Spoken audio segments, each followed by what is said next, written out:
એક અછાંદસ છે કે વરસાદી પરોઢે જિંદગીના ખોળામાં, વરસાદી પરોઢે જિંદગીના ખોળામાં આ વરસાદની ધાર જેવી ભીની લાગણીઓ સિવાય, આ વરસાદની ધાર જેવી ભીની લાગણીઓ સિવાય હવે હું કવિતા પાસે બીજી કોઈ અપેક્ષા રાખતો નથી.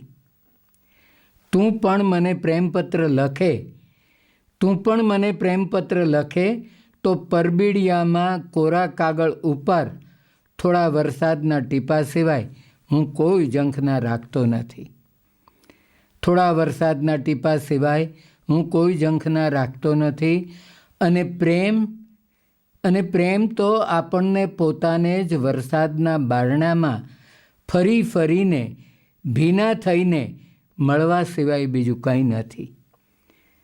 અને પ્રેમ તો આપણને પોતાને જ વરસાદના બારણામાં ફરી ફરીને ભીના થઈને મળવા સિવાય બીજું કંઈ નથી. ને જીવનની કૃતાર્થતા તો છે વરસાદની જેમ બધું આપી દેવામાં. ને જીવનની કૃતાર્થતા તો છે વરસાદની જેમ બધું આપી દેવામાં.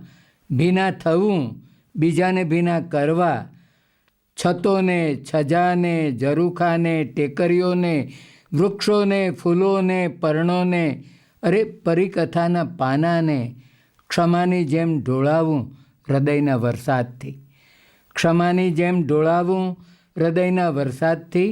ને સોગાદમાં આપી દેવી પહેલા વરસાદથી ભીની સોડમવાળી પૃથ્વીને. હાઈસ્કૂલની એક છોકરી જેમ છેતરાઈ જવાની ભીતિ હોય ત્યારે જ, હાઈસ્કૂલની એક છોકરી જેમ છેતરાઈ જવાની ભીતિ હોય ત્યારે જ વેદનાના પૂરથી ચળકતી નદીને ક્યાંય સુધી જોયા કરવી વિસ્મયથી.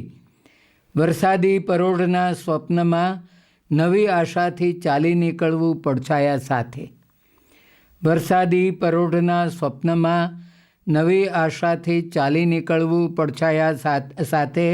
ને ભૂસકો મારી દેવો, આ પંક્તિ સાંભળવા જેવી છે. ને ભૂસકો ક્યાં મારી દેવો? ભૂસકો મારી દેવો અમરતાને બદલે પ્રેમથી ઉભરાતી જિંદગીના ખોળામાં. અમરતાને બદલે પ્રેમથી ઉભરાતી જિંદગીના ખોળામાં.